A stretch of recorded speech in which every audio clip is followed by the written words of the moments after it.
One day many years ago, I was at an art museum, visiting the small section on Black American artists, and I was drawn to one picture in particular.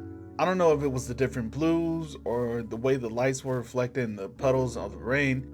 It was a portrait of a rainy night near a friend's home. It was painted by William Edouard Scott. The painting in question had been created shortly after he moved to Paris for a few years. He was a painter from Indianapolis. I had never heard of at that point. He was raised there, studied art there, but traveled the world painting. At one point, dozens of neighborhoods in Chicago featured murals he had painted. His work often depicted black people just living, relaxing, shopping. While some people hated it, the work still became a huge part of the Chicago Renaissance and an inspiration for many artists that came after him. Scott was born in Indianapolis in 1884. It's important to mention this is right after slavery, less than 20 years. But he's lucky. His parents ran a wholesale grocery business. In a time when people were having as many kids as possible, his parents chose to only have two. It let him know some luxuries that many white citizens didn't know at the time.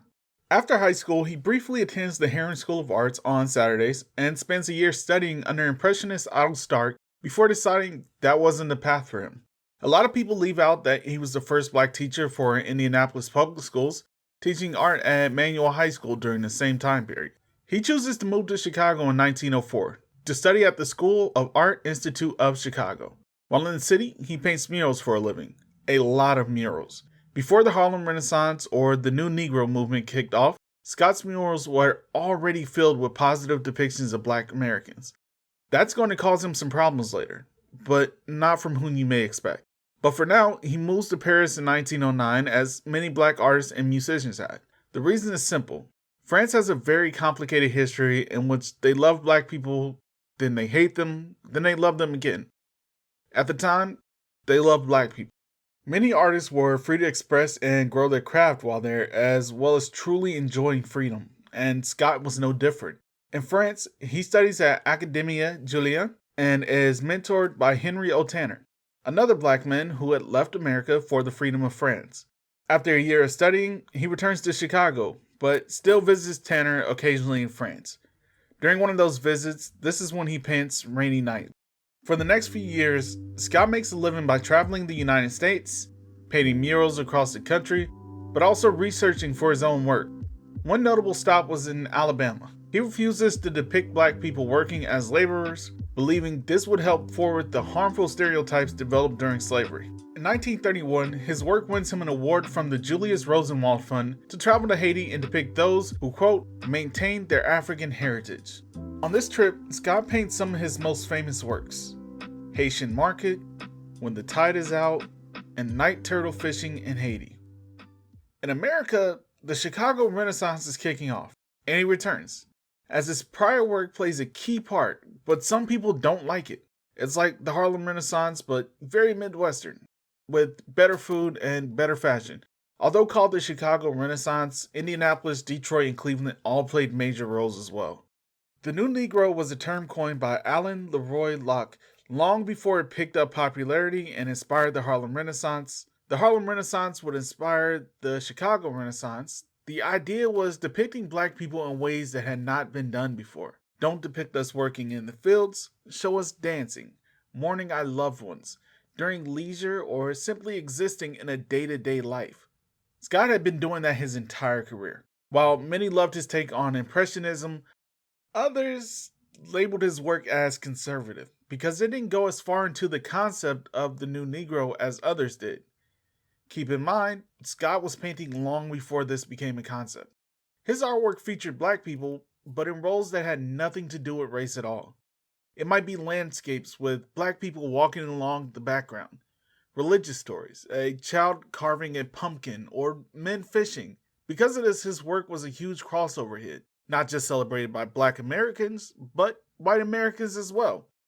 But there are people upset he isn't painting doctors and lawyers or black people in professional roles and luxury, instead choosing leisure and everyday life. Despite complaints from within the movement, he doesn't change anything.